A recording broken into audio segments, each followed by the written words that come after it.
एक बार एक बड़े से हॉल में बहुत सारे लोग बैठे थे। वहाँ पर दुनिया का एक बहुत ही बड़ा स्पीकर आने वाला था और सब लोग उनकी बातें सुनने के लिए वहाँ पर आए थे।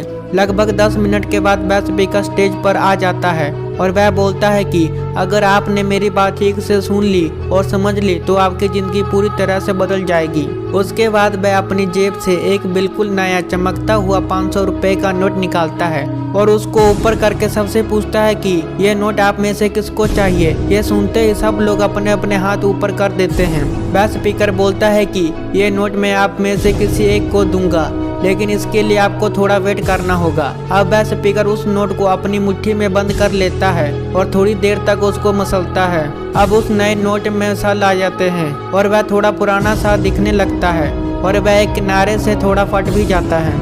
इसके बाद वह फिर उस नोट को ऊपर करके पूछता है अभी ये 500 का नोट किसको चाहिए। इस बार भी सभी लोग अपने हाथ ऊपर कर देते हैं। तब स्पीकर ने उस नोट को जमीन पर गिरा दिया और उस नोट पर 3-4 बार पैर रख दिया। इससे नोट और भी पुराना हो गया और उस पर थोड़ी मिट्टी भी लग गई थी।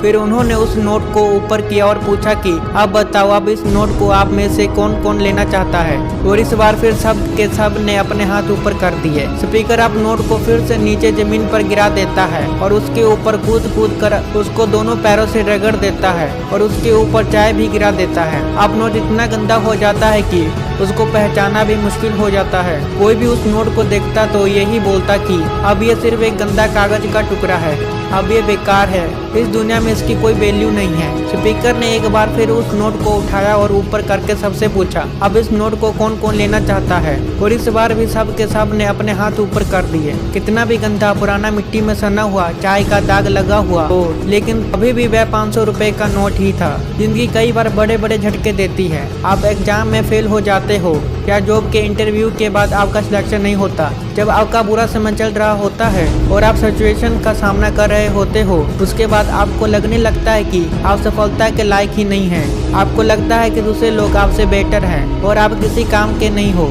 आपकी कोई वैल्यू नहीं है। हमेशा याद रखो, इससे कोई फर्क नहीं पड़ता कि आपने कितनी बार सिचुएशन का सामना किया है, आप जिंदगी में कितनी बार फेल हुए हो, आपकी वैल्यू हमेशा वही रहेगी जो पहले थी। आपके पास कुछ खास है जो दूसरे के पास नहीं है और ये कोई भी आपसे छीन नहीं सकता।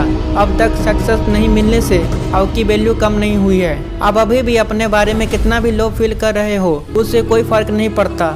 जो लोग आपको अच्छे से समझते हैं वो लोग आपके वैल्यू को उतना ही मानेंगे जितना पहले मानते थे। तो अपनी वैल्यू को समझो और कुछ बड़ा करके दिखाओ।